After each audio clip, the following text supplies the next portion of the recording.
बहनों में और जो मरीज़ अजीज़ व क़ारिब पड़ोसियों में हों, उन सब के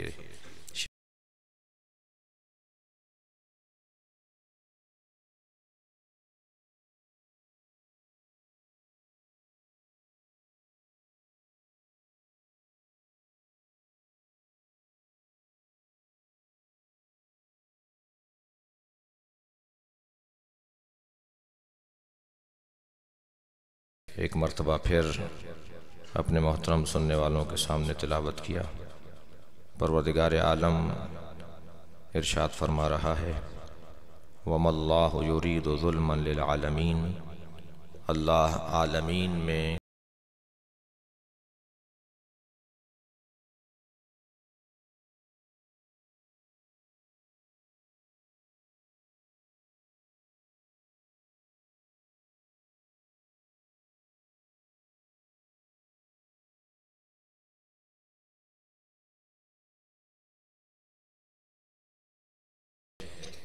हर तरफ तनाव खिंचाव जुल्म व ज़्यादती है।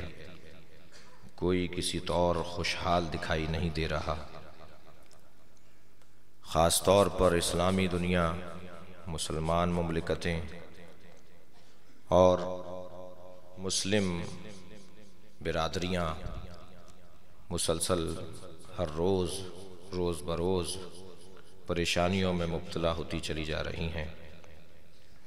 अफ़गानिस्तान, इराक़, बहरीन, मिस्र और फिर जहाँ हम रह रहे हैं पाकिस्तान, शायद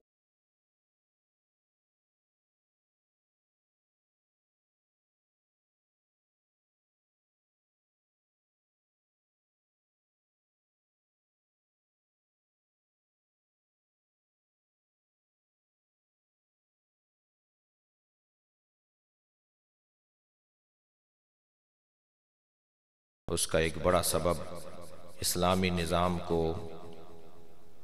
मुतासर करना, मुख्तल करना, मुअत्तल करना, इस्लामी दस्तूरात की ख़िलाफ़ वर्जी, अखलाक़ियात की ख़िलाफ़ वर्जी, अक़दार की ख़िलाफ़ वर्जी, तहज़ीब की ख़िलाफ़ वर्जी और चंद असबाब की तरफ आज की मजलिस में कुछ अर्ज़ करूँगा।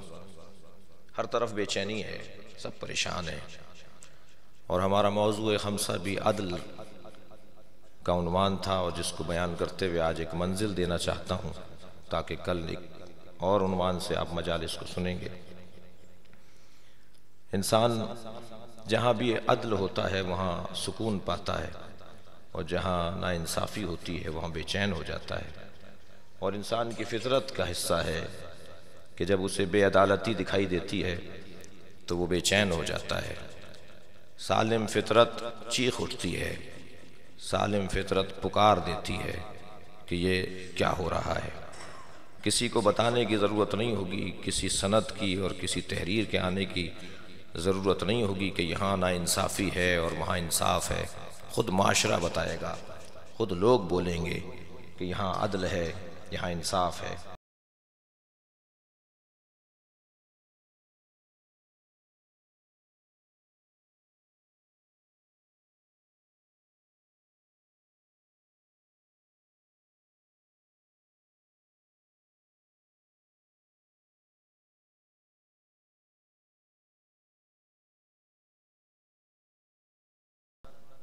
सेब अपने पास रख लें और ये कहकर आपको देकर चला जाए कि मैं अभी फ़लाँ काम से आ रहा हूँ, ये अपने पास रख लीजिए। और अगर आपने उसको कुछ खुश ज़ायक़ा कर लिया और कुछ उसे इस्तेमाल कर लिया तो ये बच्चा आइंदा एतमाद नहीं करेगा, नाराज़ होगा। मुमकिन है वो आप ही ने ला के दिया हो, मुमकिन है आप ही ने उसे ख़रीद के दिया हो, लेकिन जब वो देखेगा कि इस वक्त जब मुझे दे दिया था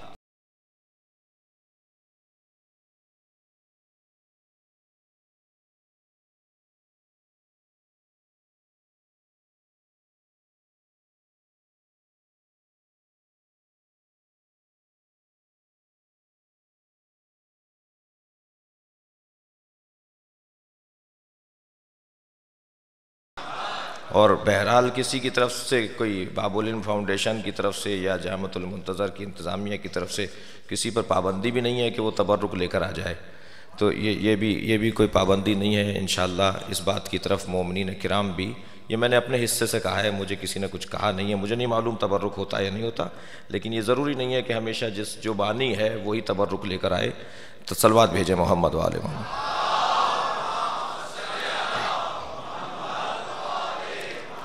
मजालिस में मामूलन तबर्रुक तकसीम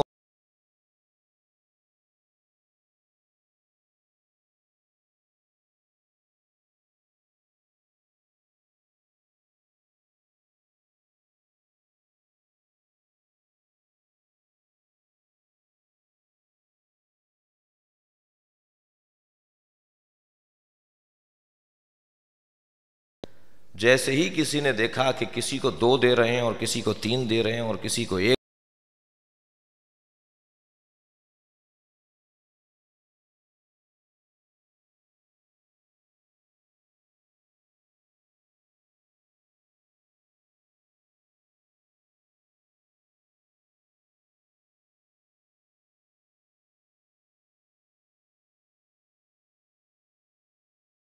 का तकाजा है कि उसकी आवाज़ बुलंद होती है। नाइंसाफ़ी को देखकर वो चैन से आराम से बैठ नहीं पाता। हर तरफ नाइंसाफ़ी है, लिहाजा आवाज़ों का बुलंद होना, पुकारों का, चीखों का निकलना, ये एक फितरी अमर है। अज़ीज़ान गिरामी, ज़रा सोचें तो सही कि पूरी दुनिया में मुसलमान ही क्यों परेशान।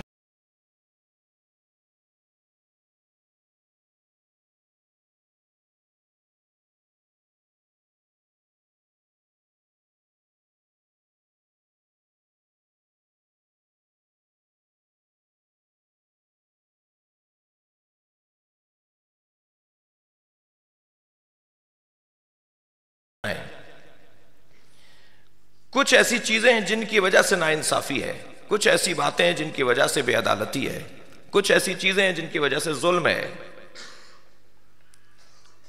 एक सबब मुसलमान ही पर जुल्म का यह हो सकता है और यह है कि पड़ोसी इतनी तरक्की कर गया कि पड़ोस में रहने वाला हसद करने लगा कि इसके पास दौलत कैसे आ गई, इसके पास गाड़ी कैसे आ गई, ये इतना पढ़ लिख कैसे गया, इसके बच्चों ने नौकरी इतनी अच्छी कैसे हासिल कर ली, ये इतनी शोहरत कैसे पा रहे हैं। पड़ोस के रहने वालों को जब तरक्की मिलने लगी तो पड़ोस वाले हसद करने लगे, और अब ये हसद की आग को बुझाएं कहां। लिहाजा उन्होंने चाहा ये कि किसी तरह से इनसे दुश्मनी निकाली जाए। छोटी छोटी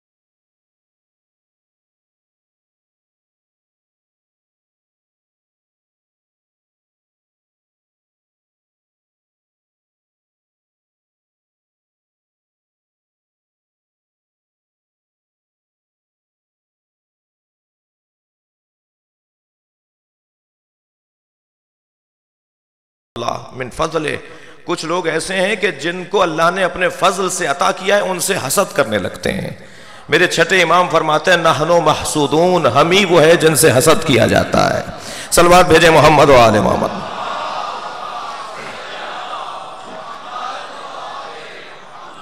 अहले बैत से दुश्मनियों का एक बड़ा सबब, आइम्मा से दुश्मनी का एक बड़ा सबब और पहला सबब जो है वो हसद है। पहला सबब हसद है। हर साहिबे कमाल को नामुकम्मल जब देखता है और हर साहिबे अजमत को छोटा वजूद रखने वाला, कमजोर वजूद रखने वाला जब देखता है तो उसके अंदर एक बीमारी पनपने लगती है, वो है हसद। और हसद कहते उस बीमारी को है कि जब हमारे पास नहीं है तो इनके पास क्यों है। रश्क और है, हसद और है। सलवात भेजे मोहम्मद व आले मोहम्मद।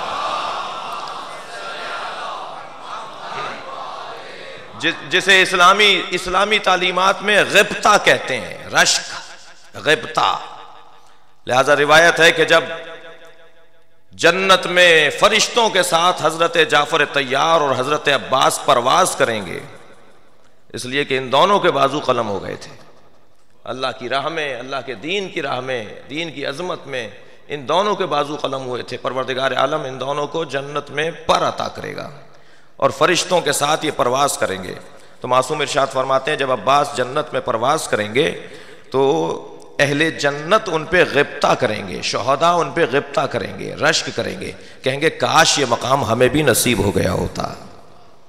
किसी भी शहीद को ये मकाम, तमाम शहादा अजमत वाले हैं, अलबत्ता इमाम हुसैन का हिसाब अलहदा है, तमाम शहादा साहिब अजमत हैं, लेकिन शहादा के लिए लिखा है कि हज़रत अब्बास को देख के कहेंगे काश हमें भी मिल गया होता। यह है गिफ्ता, यह है रश्क। बहुत अच्छी बात है अगर किसी को अच्छा आदमी देखा जाए, बाकमाल देखा जाए और फिर अल्लाह से कहा जाए या अल्लाह उसे अता किया है तो हमें भी अता कर दे। यह है गिफ्ता, यह है रश्क, यह अच्छी बात है। लेकिन एक चीज है हसद का, नहीं, जब हमारे पास नहीं है तो उसके पास भी नहीं होना चाहिए। और अब कोशिश ये की जाती है कि किसी तरह से उसके पास से वो कमाल खत्म हो जाए, उसको किसी तरह से किसी मुश्किल में मुब्तला कर दिया जाए, और फिर ये शख्स उसके लिए दुश्मनियां निकालता है, उसके लिए रास्ते बनाता है कि किसी तरह इससे कमाल को छीन लिया जाए। ये छोटा आदमी है अज़ीज़ान गिरामी, छोटे आदमी से मुराद ये है कि उसका नफ्स छोटा है, उसकी अक्ल छोटी है, उसकी शख्सियत छोटी है। मुमकिन है कोई लंबा चौड़ा हो लेकिन आदमी छोटा है ये जी। हमारे पास नहीं है तो इनके पास भी होने चाहिए। बहुत सारे आप लोग देखते होंगे कि जैसे उनके सामने किसी की अजमत, किसी की तरक्की, किसी की बेहतरी का तस्करा हो तो उनका चेहरा फीका पड़ने लगता है। उन्हें तो चाहिए कि अल्लाह का शुक्र अदा करें। इमाम का लक़ब सैयदुस साजिदीन पड़ा ही इस वजह से कि नेमत किसी और को मिलती थी, अल्लाह का सजदा इमाम किया करते थे। अल्लाहु अकबर, सलवात भेजे मोहम्मद व आले मोहम्मद।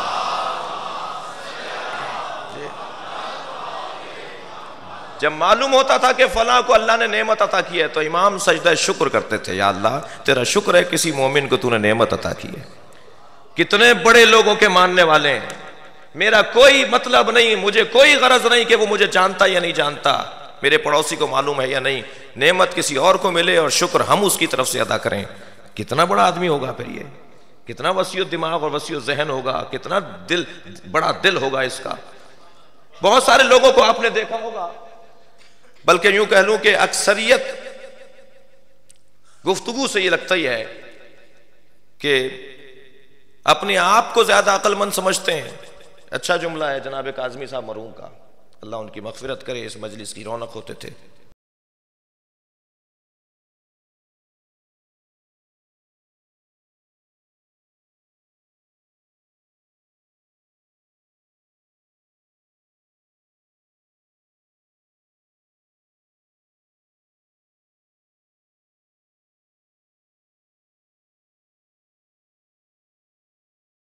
इतना पैसा है उनके पास, उतना पैसा है और तरह तरह की बातें हैं। भाई चारों हाथ पैरों से समेट रहे हैं, ये तो घर नहीं देख रहे, रोजाना खुशहाली है, रोजाना कुछ ना कुछ इनके घर में बेहतरी आ रही है। आपको क्या मतलब भाई इससे? अल्लाह का शुक्र अदा करें कोई मोमिन खुशहाल है। परवरदिगार आलम का एहसान कि कोई मोमिन तो खुशहाल दिखाई दे रहा है। जिस दुनिया में परेशानियां बढ़ रही हों अगर कोई खुशहाल दिखाई दे रहा है तो इस पर तो अल्लाह का शुक्र अदा करना चाहिए।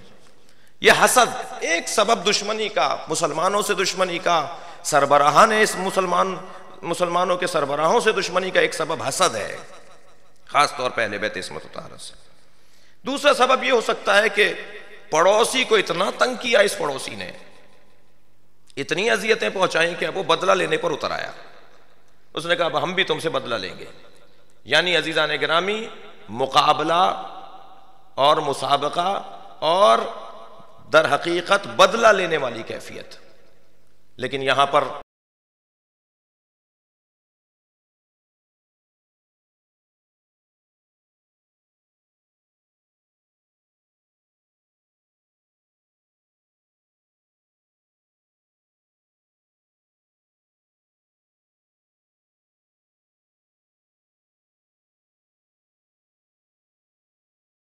शायद ये तीसरा सबब इस वक्त है कि अगर मुसलमान ताकतवर हो गए, अगर मुसलमान पढ़ लिख गए, अगर मुसलमान बड़ी बड़ी मनसबों पर और सनत की दुनिया में और टेक्नोलॉजी की दुनिया में और महारतों की दुनिया में मुसलमान तरक्की कर गए तो फिर इनसे कौन खरीदेगा? ये एटमी सलाहियतों के खिलाफ बातें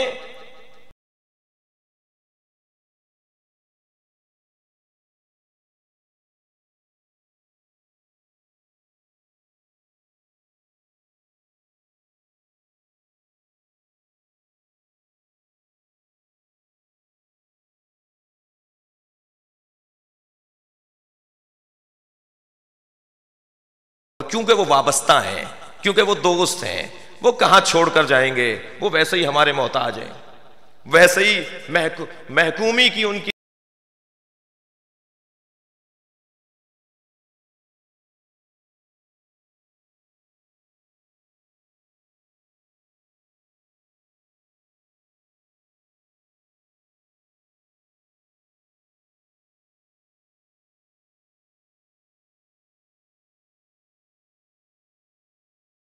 मनी को लेकर आती है। और अजीजान गिरामी, एक कैफियत यह है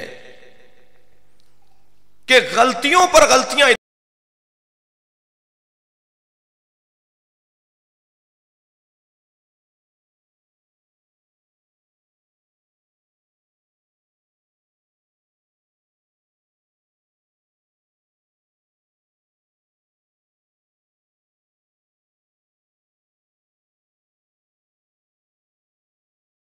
और इतनी गलतियों पर गलतियां हुई कि इतने सुराख बन गए कि हर तरफ से सांप निकल रहे हैं, हर तरफ से दुश्मन का हमला हो रहा है, और अब इतने परेशान है कि कहीं जाए पनाह नहीं मिलती, कहीं राह फरार नहीं मिलता, सिवाय मरने के और सिवाय कुढ़ने के कोई और रास्ता नहीं मिलता।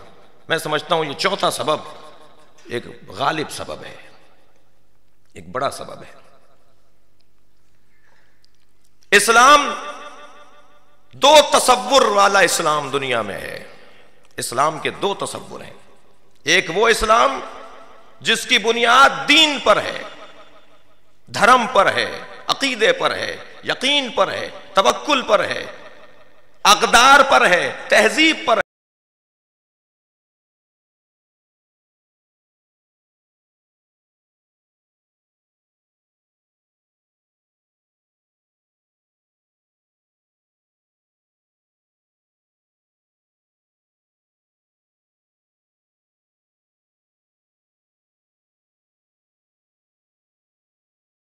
क्यों? उनके असबाब में एक सबब, जो तहजीब वाले इस्लाम, जो तहजीब, अक़दार, जी, सकाफत, दीन, धर्म, यकीन, अकीदा, एतमाद, तवक्कुल, वो एक अलहदा सोच रखते हैं, वो एक अंदाज जिंदगी अलहदा रखते हैं। जो तख्त ताज वाले हैं उनका अंदाज कुछ और है। नमाज भी दो तरह की है, एक दीन की नमाज है, एक सकाफत की नमाज है, एक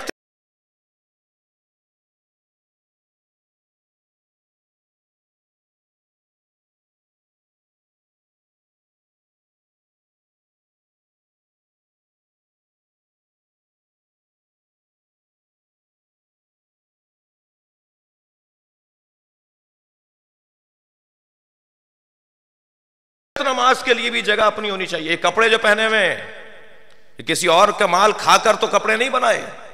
अब्बा की जायदाद में से बहनों का हिस्सा दे दिया, कह नहीं बहनों की तो अब्बा ने शादी कर दी थी, अब उनका कौन सा हिस्सा रहा? भाई ये 2 रकत नमाज तुम्हारी बातिल हो जाएगी जो कपड़े पहने हुए हैं। एक सलवात भेजे मोहम्मद वाले मोहम्मद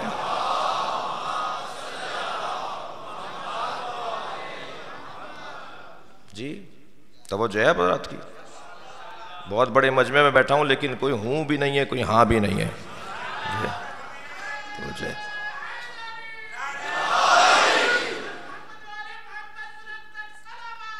अल्लाहुम्मा सल्ली अला मुहम्मद। वो जो दीन वाली नमाज है, तवज्जो चाहूंगा, वो जो दीन वाली नमाज है वो कहती है जगह भी अपनी होनी चाहिए, गस्बी नहीं होनी चाहिए, ये कपड़ा भी अपना होना चाहिए, ये जिससे वुजू कर रहे हो पानी से, ये पानी भी गस्बी नहीं होना चाहिए।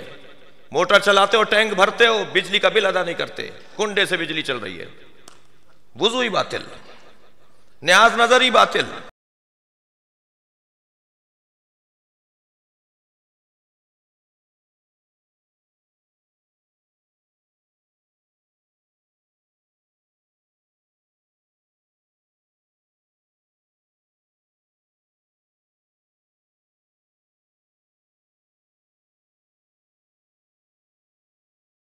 में भी रह रहे हैं तो बिल अदा करना पड़ेगा।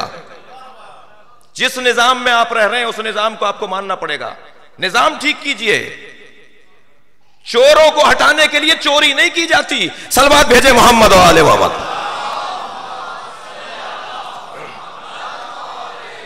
इससे ऊंची सलवात पढ़ें, अल्लाहुम्मा सल्ली अला मुहम्मद।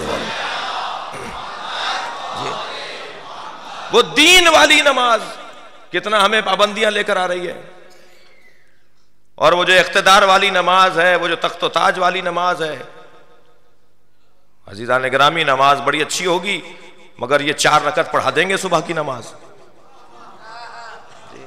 और नमाज पढ़ने वाले जब कहेंगे कि फजर की नमाज तो 2 रकत होती है, तो कहेंगे कि क्या कम पढ़ा दी, 2 रकत और पढ़ा दो। वो जो तख्तो ताज वाली नमाज होगी, हिंदुस्तान में यौम हुसैन होने लगा, मौजू था कि अगर हुसैन ना होते तो क्या होता। अल्लामा नक्कन अल्लाहु मकामहू, उसके मेहमान खुसूसी, उन्हें आखिर में टाइम ही 2 मिनट का मिला। मेहमान खुसूसी खिताब का टाइम 2 मिनट, कहने सब अब तो टाइम ही नहीं रहा, जलसे के खत्म होने का वक्त आ गया। तो स्टेज पर आकर उन्होंने कहा, बस एक ही जुमला कहूंगा कि अगर करबला ना होती तो जुमे की नमाज बुध को होती।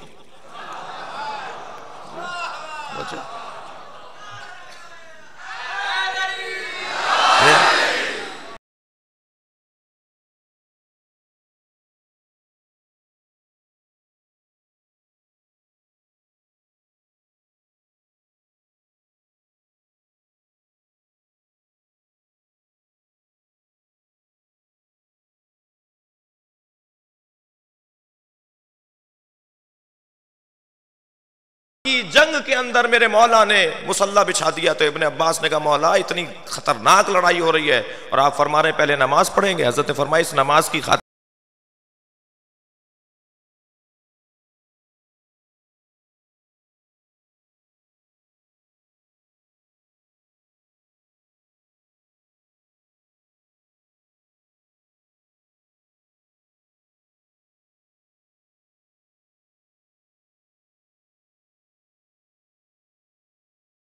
से आना शुरू हो गया, इसलिए कि ये उम्मीदवार हैं।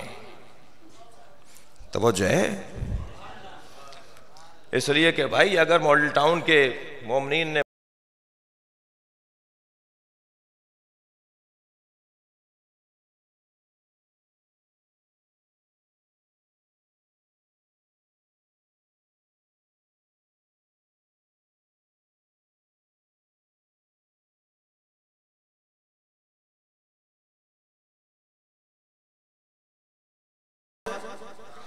ये इख्तिदार वाली नमाज है, ये तख्त ताज वाली नमाज है। मैं मजलिस की मिसाल देने से गुरेज कर रहा हूं, यहां पर भी मिसालें हैं। तो वो जो है, सलवात भेज दें जरा मोहम्मद वाले मोहम्मद।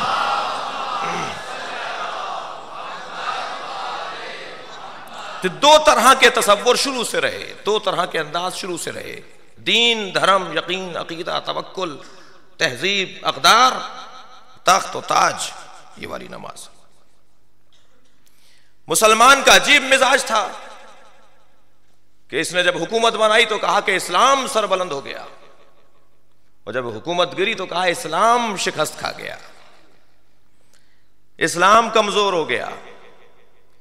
पड़ोस के यहां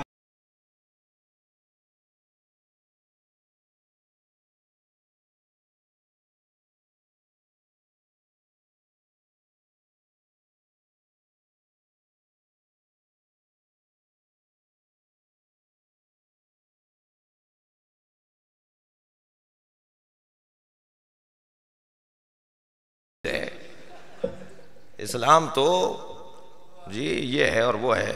तो भाई ये इस्लाम जो है वो बराबर पड़ोसी के बच्चे का नाम है। ये नबी जो इस्लाम लाए वो शरीर नहीं है,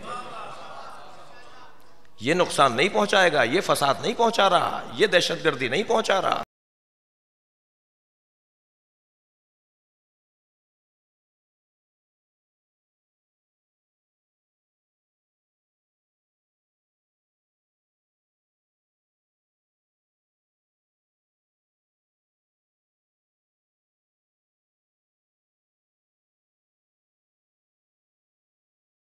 से पामाल किया गया और मुसलसल हो रहा है, गलतियों पर गलतियां।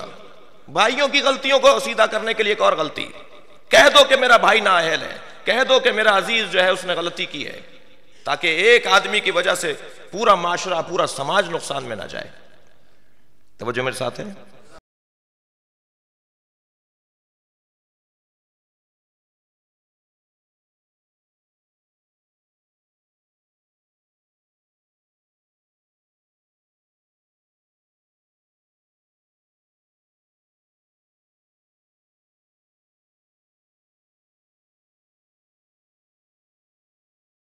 जाना चाहिए। मशवरे में बात यह सामने आई कि हबशा जाना चाहिए, वहाँ हमें अमन मिलेगा। तो तकरीबन 83 मर्द और 18 औरतें थीं जो हज़रत जाफ़र तैयार की सालारी में हिजरत कर गए। जब लोग वहाँ पहुँचे, रहने लगे, अच्छे दिन गुजार रहे थे, मेहनत मजदूरी करके अपनी ज़िंदगी को गुजार रहे थे, तो वो जो इक़्तिदार वाले थे जी, वो जो तख्त ताज वाले थे, जिनके ताज गिरते हुए उन्हें नज़र आ रहे थे, जिनका तख्ता उलटता हुआ उन्हें महसूस हो रहा था, तो वो वहाँ भी पहुँच गए और नजाशी से जाकर कहा कि लोग जो कुछ आए हुए हैं मक्के से, ये फ़लाँ हैं और ऐसे हैं और उन पर तहमतें और इल्ज़ाम, और इन्हें यहाँ से निकालो ताकि ये अपने वतन वापस जाएँ और आपके इस मुल्क में इनको पनाह नहीं मिलनी चाहिए और हमारे हवाले कर दो। उसने कहा नहीं, मैं आपके हवाले तो नहीं करूँगा, लेकिन मैं इनको बुला के पूछता हूँ कि ये कौन लोग हैं। तो बुलाया गया। हज़रत जाफ़र तैयार सालारी कर रहे थे, ख़वातीन भी मौजूद थीं और मर्द भी मौजूद थे। हज़रत जाफ़र तैयार से पूछा कि तुम क्या कहते हो, क्या चाहते हो, तुमने मक्के में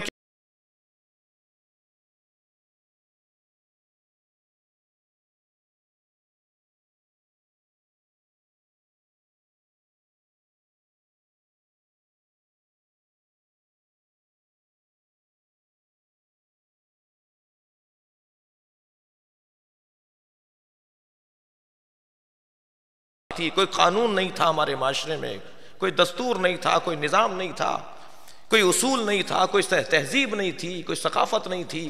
हम बज़ाहिर इंसान थे मगर हैवानों से ज़्यादा पस्त हो गए थे। लिहाजा एक शख्सियत ने आकर, जिसे अल्लाह ने हमारे ही दरमियान से मबूस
पेशानी पर बोसा लिया और बड़ा इस्तकबाल हुआ हज़रत जाफ़र तैयार का।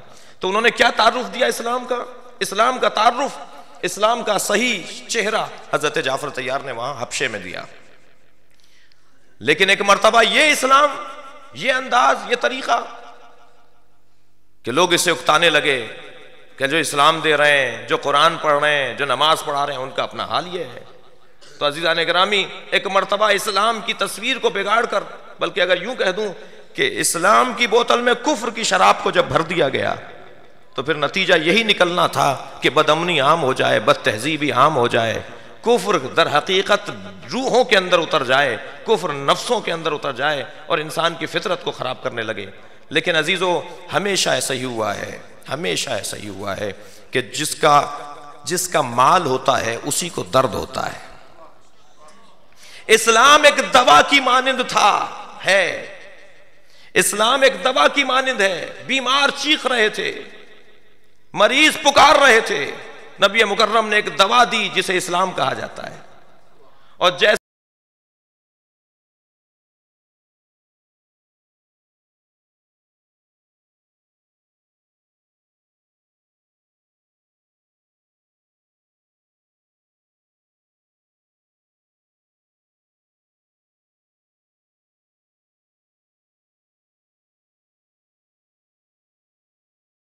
तोड़ करते हैं और जादू भी जो है वो और काला इल्म भी वो जानते हैं, मगर वो पैसे नहीं लेते। देखें, इसी वजह से तो हम उनके पास जाते हैं कि वो पैसे नहीं लेते।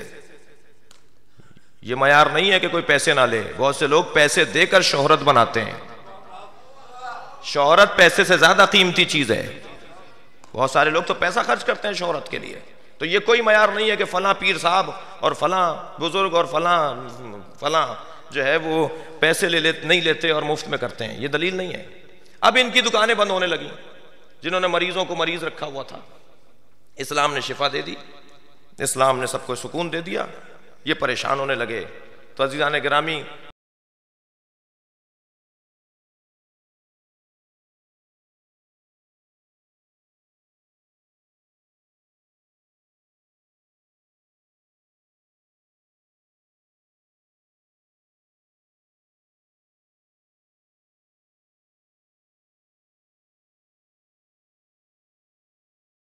बिल्कुल साइज वही है, लेकिन अंदर उन्होंने अज्जा बदल दिए। अब लोग जब इस्तेमाल करने लगे तो शिफा नहीं हो रही, फायदा नहीं हो रहा, नुकसान नहीं हो रहा है, फायदा नहीं हो रहा। तो इनकी दुकान चलने लगी। कहना ठीक है, तुम इस्लाम जैसी दवा ले आए तो हम भी इस्लाम के नाम पर कोई और दवा ले आएंगे, और देखो कि हमारी दुकान कैसे नहीं चलती।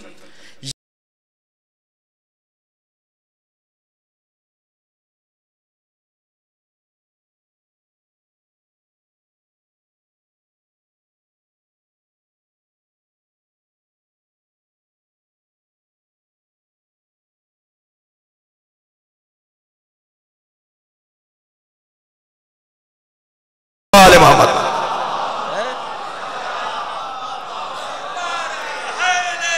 है क्या? अब हर एक अदालत में नहीं जाएगा। तुम कौन हो जो शिकायत लेकर आए हो? तो अदालत में वही जाएगा जिसके पास रजिस्ट्रेशन होगी, जिसकी वो कंपनी अपनी होगी। वो कहेगा साहब ये कंपनी मेरी है, ये इन्होंने मेरी कंपनी की जैसा एक जाली एक दवा बनाई है, ये दवा इनकी हमारी नहीं है। ये मुकदमा कौन करेगा? वो जो वारिस होगा, जो मालिक होगा। बहुत से लोगों को दर्द हो रहा था, मगर निकलेगा हुसैन इब्ने अली।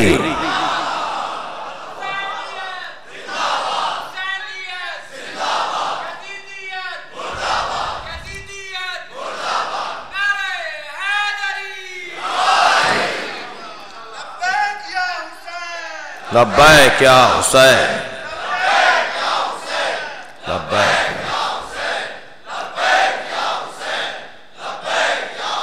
सलवात भेजे।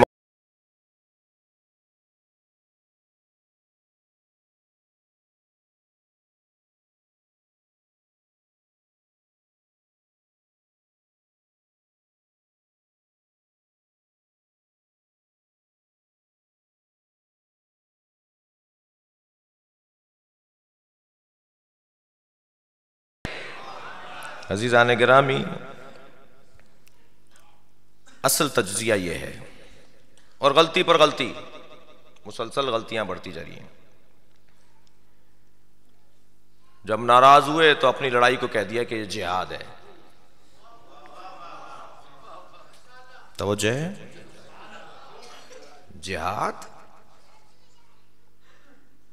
और लड़ाई में और जंग में फर्क है। आज के बच्चे तो इस मौजू को, अलबत्ता मुझे भी बहुत याद नहीं है, लेकिन कुछ महसूस होता है कि एक ज़माने में महल्लों में चाकू जन होते थे। वो अपने पैर में जो है चाकू बांध के रखते थे। वो पूरे शहर में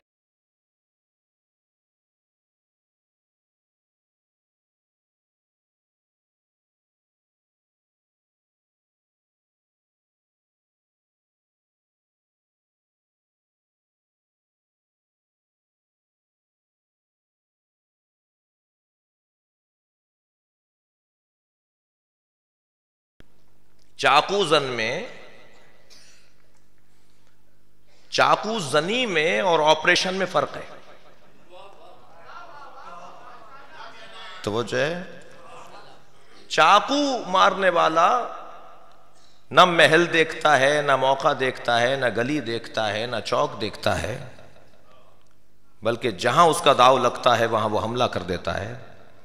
लेकिन जब कोई बीमारी को दूर करना चाहे तो वो भी चाकू लगाता है, वो भी चीरा लगाता है, वो भी इन्हीं औजार का इस्तेमाल करता है। लेकिन वो पहले देखता है कि ब्लड प्रेशर तो नहीं है, शुगर तो नहीं है, पहले इसे दवा के ज़रिए ठीक करने की कोशिश की जाए, लेकिन अगर दवा के ज़रिए वो ठीक नहीं होता तो ऑपरेशन करने वाला डॉक्टर क्या करता है, फिर उसके लिए ऑपरेशन को तजवीज़ देता है कि अब कोई हल नहीं है सिवाय चीरा लगाने के। लेकिन वो जो चाकू लगाता है और ये जो चाकू लगाता है, इन दोनों में बड़ा मोटा सा फ़र्क है।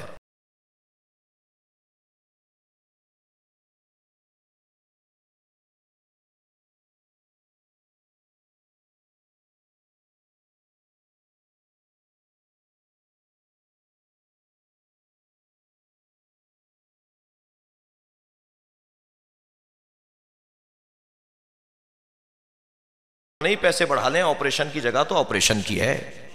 हर जगह इलाज नहीं किया जाता, हर जगह ऑपरेशन नहीं किया जाता। ये शॉपिंग मॉलों के अंदर जिहाद, ये स्कूलों पर जिहाद, ये मार्केटों में जिहाद। हुसैन इब्ने अली भी जिहाद कर रहे हैं, मक्के में नहीं कर रहे, मदीने में नहीं कर रहे, ऑपरेशन थिएटर बना रहे हैं जिसे करबला कहा जाता है।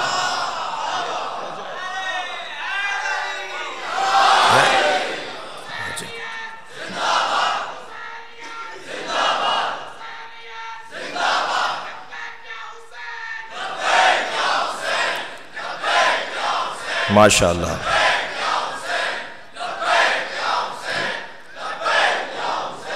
हर जगह सलवात भेजे मोहम्मद वाले मोहम्मद।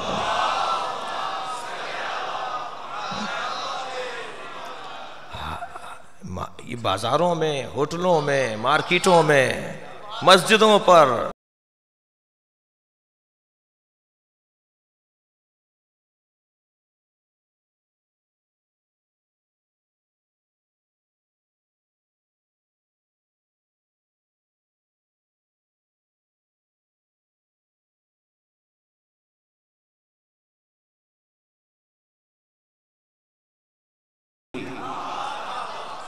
तो अजीज़ान गिरामी, आज ये आलम ना होता कि इस मुल्क में कोई भी महफूज दिखाई नहीं दे रहा, हर एक परेशान है। अब वो जिहाद बॉर्डरों से हटकर शहरों में आ गया है, बच्चियों को मारा जा रहा है, औरतों को शहीद किया जा रहा है, जिन पर जिहाद के लिए नबी मुकर्रम ने हत्ता काफिर औरतों के लिए खबरदार औरतों पर तलवार मत चलाना, खबरदार बच्चों पर तलवार मत चलाना, ये जिहाद है। नाराज होकर रूठ के घर से आए और लड़ाई को जिहाद बोल दिया। अज़ीज़ान गिरामी, ये गलती, ये जो जुल्म इस वक्त माशरे में है, ये जो इस्लाम की ताबीर का फर्क है, वो वजह है जुल्म माशरे की। वो कौन सा इस्लाम है कि जो चेहरे को साफ करता है, मुआशरे की तरक्की चाहता है, माशरे को अजमत देता है? वो इस्लाम अक़दार वाला इस्लाम है, वो इस्लाम तहजीब वाला इस्लाम है। अल्लाह अकबर। मुद्दतों पानी बंद रखा मेरे मौला अली पर और उनके लश्करियों पर। जब पानी काफी अरसे बंद रहा और पानी की तंगी होने लगी तो हजरत मालिक अश्तर ने आकर कहा, मौला लश्करियों के पास पानी नहीं है। हजरत ने फरमाया, मालिक जाकर ले आओ। मालिक ने, मौला कितना लश्कर लेके जाऊं? हजरत ने फरमाया, अकेले जाओ। मालिक जैसा शिया होना चाहिए जो ये नहीं पूछ रहा कि मैं हजारों से अकेला लड़ूंगा कैसे। अगर मौला भेज रहे हैं तो इसका मतलब यह है कि इसमें कामयाबी है, मौला के हुक्म में जिंदगी है, इताअत में जिंदगी है। मालिक अश्तर अकेले चंद खाली मशकीजों को भर के फुरात पर चले गए, पानी भर के ले आए। और जैसे ही पानी यहां आया और यहां फौजियों को और लोगों को सैराबी हुई, वहां खबर पहुंची का मालिक पानी ले गए। बुला लिया उन्होंने उससे पैसालार को जो फुरात पे खड़ा था। क्या तुमने पानी दे दिया मालिक को? कहा, हुजूर हम कैसे ना देते, आपके मुशीर खास अमर आस उनके साथ आए थे।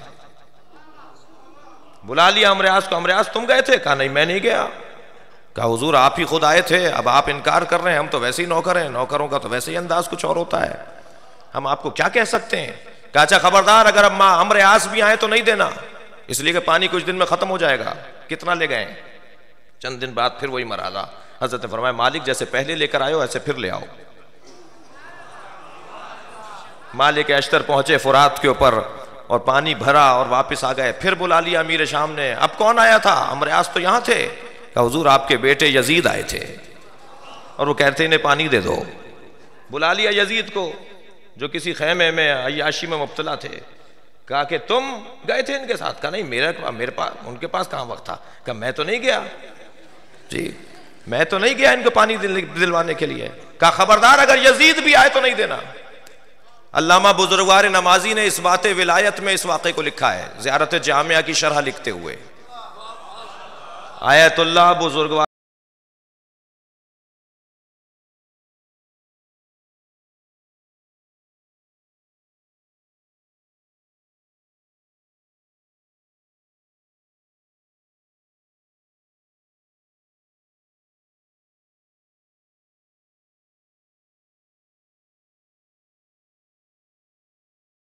लेकर आ गए तो इन्होंने फिर बुला लिया, आप कौन आया था? कहा हुजूर आप खुद आए थे।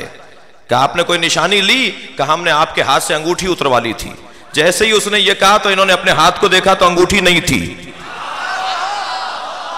कहने लगा हाँ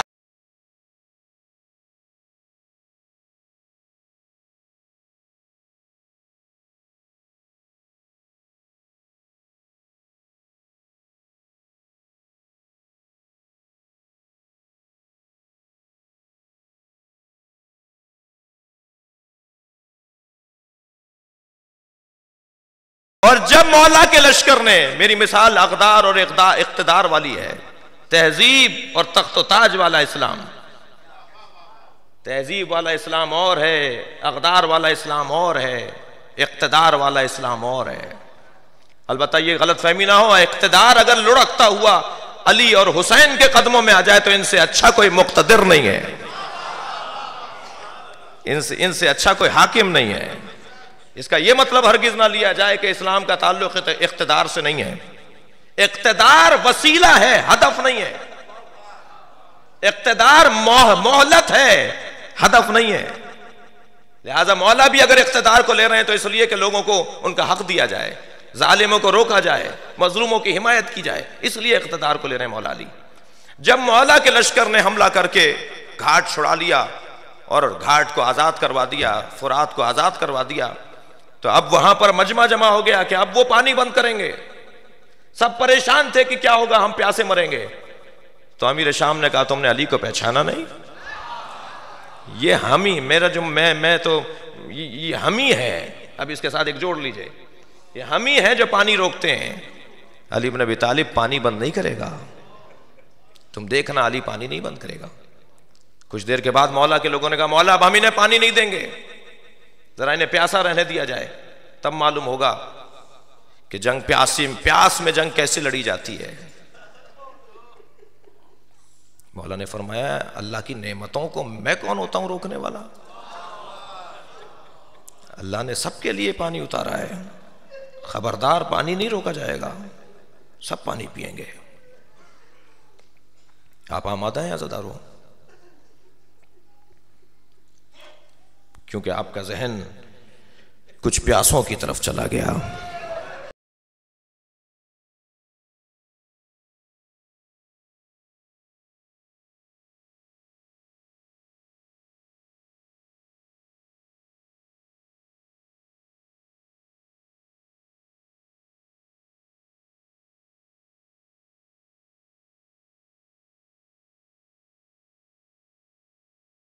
सलाम हो नन्हे नन्हे बच्चों पर जो खाली कूजा लिए कभी अली अकबर के खेमे में जाते हैं, कि अभी अब्बास के खेमे में आते हैं, कभी मौला हुसैन के खेमे में जाते हैं।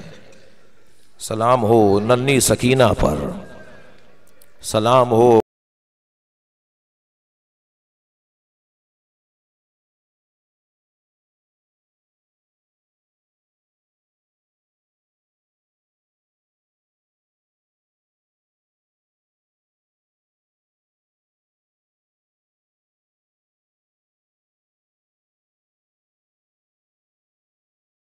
दे दूंगा कि सबसे ज्यादा प्यासा मेरा मौला हुसैन था।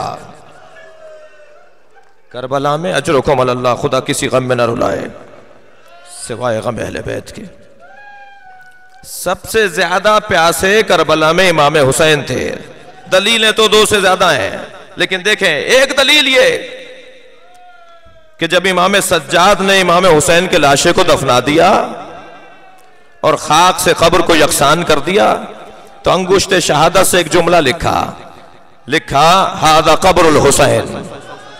तकल्लुफ करके नहीं रोया ज़दारो, हादा कब्रुल हुसैन, ये हुसैन की कब्र है। अल्लज़ी क़तलू अदशाना, इमाम सज्जाद चाहते तो लिख देते ये उस हुसैन की कब्र है जिसके सर से अमामा उतार लिया गया, ये उस हुसैन की कब्र है जिस पर घोड़े दौड़ा दिए गए, ये उस हुसैन की कब्र है जिसे गरीब मारा गया। लेकिन इमाम सज्जाद ने क्या लिखा, ये उसकी कब्र है जिसे प्यासा मारा गया। इमाम सज्जाद के ज़हन मुबारक पर अपने बाबा की प्यास कितनी थी। इमाम लिखा हादा कब्रुल हुसैन अल्लज़ी क़तलू अदशाना अजरुकुम अल्लाह, खुदा किसी गम में ना रुलाए। दूसरी दलील दो अज़ादारों क्या है? दूसरी दलील यह है कि जब हुसैन इब्ने अली शहीद हो गए, घोड़े से गिर गए, कयामत का जुमला है, जब मेरे मौला घोड़े से गिर रहे हैं ना, आवाज देते हैं जुलजना मुझसे अब बैठा नहीं जा रहा। कयामत है अज़ादारों, ये जुमला पूरा मरसिया है। अजरुकुम अल्लाह, ए जुलजना मुझसे बैठा नहीं जा रहा। घोड़े ने घुटने टेक दिए जमीन पर। इमाम जीन से जमीन की तरफ आए। इमाम जीन तो छोड़ गए, लेकिन जमीन पर आने पर बड़ा देर लगी। तीरों पर मुअल्लक बदन रहा हुसैन इब्ने अली का। तो